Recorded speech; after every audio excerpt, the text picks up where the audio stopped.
Thanks for checking out this video. I'll start off by saying that if your Tahoe, Silverado, Sierra, GM full-size trucks and SUVs, if they develop low oil pressure and it catches soon enough, more than likely it's just the pickup tube O-ring. They tend to get flat spots, they roll, they create a they break the seal, and they get like an air cavity in them, and they can't create the vacuum to suck the oil from the sump.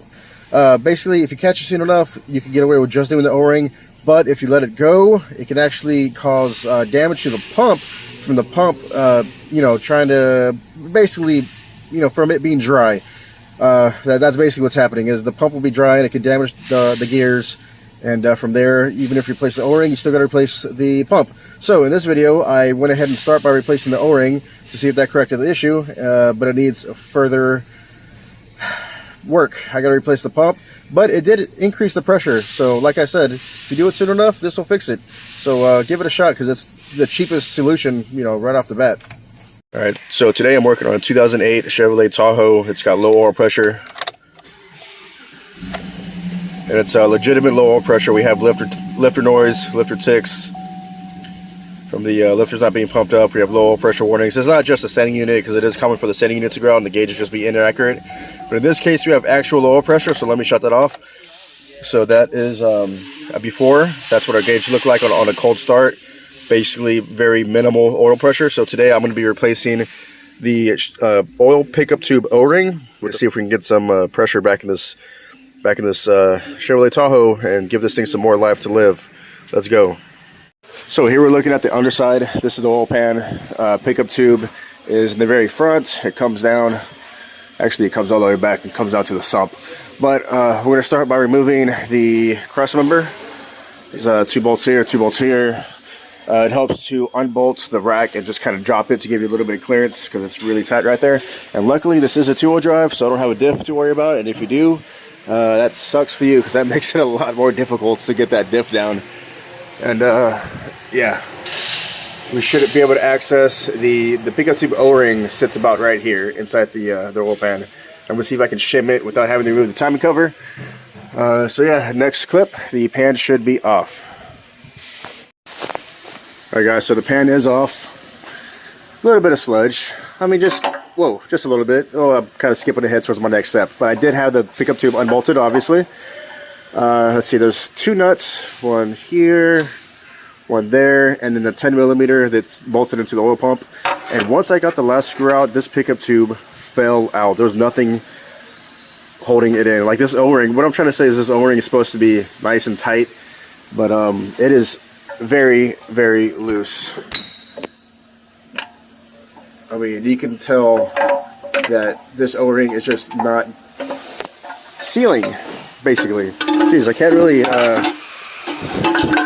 enunciate what I'm trying to say here. Basically, what I'm trying to say is this is dried out. It's hard.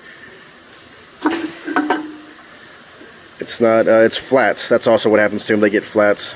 You'll notice the new O-ring is nice and round, where this guy kind of flattened out, got hard, and what happens is it sucks in air, right? Once it starts to suck in air through this seal, it breaks the suction, and it can't create pressure. It can't create a vacuum to suck the oil out of the pan anymore. So once that O-ring fucks up even a little bit, it's basically just, game over. You need as much suction as you can from the pan. So the part number to this pickup tube seal, 72401. I'll go ahead and link this in the description. I'll put the Amazon link down low, and please, if you need this similar item, purchase it through the link. It helps me out. I would appreciate it. So here's a look at the original one. It's gotten flat. That's what I was trying to tell you. It gets flat and hard. And the new one is round. It just looks like a thick O-ring. That's how it's supposed to look. So yeah, if I looked at this closely, you could probably see where it broke the seal.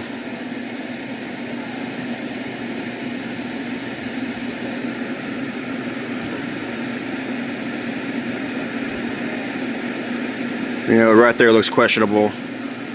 I wouldn't be surprised if it was getting by right there. Anyways, I'm just going to pop in this new O-ring, pickup tube O-ring, and see if this corrects the low oil pressure. So check this out. I was kind of studying the pickup tube, and it was sitting flush everywhere except for here. You can tell where the seal starts to either roll or maybe be sucked in a little bit, and once that happens, it loses the seal. So this is looking pretty sus, and also that spot I showed you on the O-ring looked kind of sus. So this is looking promising that this is going to be the issue. If it's not the issue, I can go ahead and pull the timing cover and shim the oil pump. That would be the next step if this is not corrected. So let's get this installed, get some oil in here fired up, and see if this corrects it.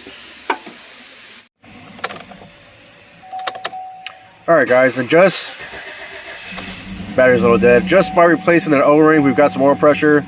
Although it is a little on the low side, I'm going to recommend that the customer replace the oil pump with a high flow, high volume pump, because I got a feeling that running dry more than likely damaged the pump gears, and we're not getting as much pressure as we should.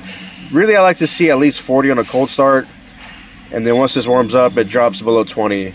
So yeah, I'm going to recommend that we throw in a fresh oil pump, because I got a feeling that this one is wore out, but just replacing the O-ring did improve it quite a bit, but it's not 100% fixed. So next video, let's do the oil pump and get this sucker really flowing some oil. Thanks for watching.